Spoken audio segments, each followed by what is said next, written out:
나이가 들며 부모와 자녀의 관계가 새롭게 변모합니다. 나이가 들수록 우리와 자녀들 간의 거리와 관계 방식은 크게 변화하는 경우가 많습니다. 어떤 가족에서는 부모와 자녀의 유대가 깊어져 서로 친구처럼 여행을 즐기고 특별한 추억을 만들고 공유하는 모습을 볼 수 있습니다. 반면에 다른 경우에는 부모가 고독감을 느끼거나 자녀에게 외면당한 듯한 느낌을 받는 경우도 드물지 않습니다. 부모로서 느끼는 기쁨과 슬픔, 각각의 에피소드가 전하는 것은 부모와 자녀의 유대를 어떻게 형성하고 유지할지에 대한 중요한 과제입니다. 에피소드 1. 행복한 시간을 함께하는 부모와 자녀. 김씨 가족은 매년 여름 가족 모두가 온천 여행을 갑니다. 바쁜 와중에도 자녀들은 시간을 내어 부모를 위해 계획을 세우고 여행을 준비합니다. 항상 고맙다. 고 김씨 부부가 감사를 전하자 딸은 어릴 적 부모님이 많은 추억을 만들어 주셨으니 이제는 저희가 돌려드릴 차례예요. 라고 미소로 대답했습니다.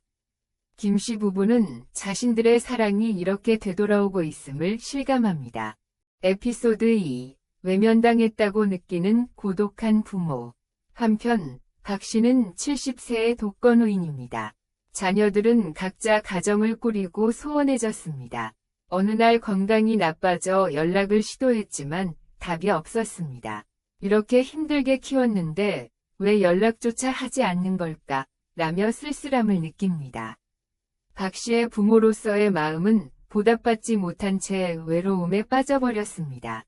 이 사례는 부모와 자녀 관계에 영향을 미치는 것이 무엇인지 생각하게 만듭니다. 부모와 자녀 관계의 유지를 위한 4가지 원칙 1. 자녀에게 효도를 강요하지 않기. 자녀는 부모에게 보답해야 한다는 생각은 위험합니다. 한 어머니, 이 씨의 이야기입니다.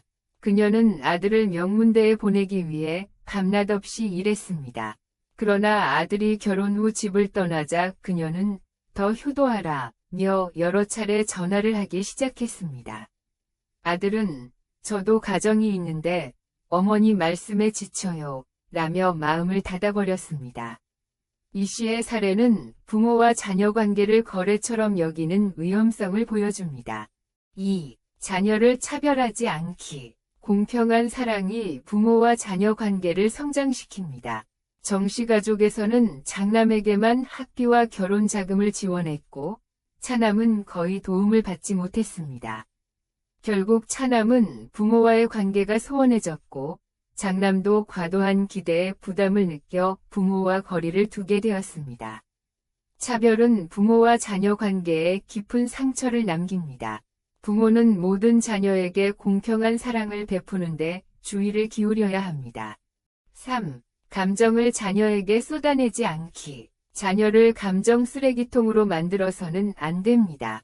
최 씨는 60대에 정년퇴직 후 고독감을 느껴 자녀들에게 자주 전화를 걸었습니다. 특히 자신의 불평이나 분노를 아들에게 쏟아내며 나를 신경 쓰지 않는 거니? 라고 책망했습니다. 아들은 처음에는 어머니를 배려했지만 점차 부담을 느껴 전화를 받지 않게 되었습니다. 이런 부모와 자녀 관계는 슬픈 결말을 맞이할 가능성이 큽니다. 4. 자녀의 문제를 모두 해결하지 않기. 문제를 스스로 해결할 기회를 빼앗지 마세요. 한 사례로 윤 씨는 딸이 회사에서 상사에게 꾸중을 들었다며 상담을 요청하자 직접 상사에게 연락해 딸이 잘못이 없음을 이해해달라고 요청했습니다. 그러나 딸은 더 이상 회사에서의 자리를 찾을 수 없다고 느껴 퇴사해버렸습니다. 부모가 모든 문제를 해결하려 하면 자녀의 성장을 방해합니다. 자녀가 삶에서 겪는 어려움은 성장을 위한 중요한 경험입니다. 독립적인 부모가 되는 것의 중요성. 김 씨는 70대의 도자기 공예 교실을 통해 충실한 나날을 보내고 있습니다.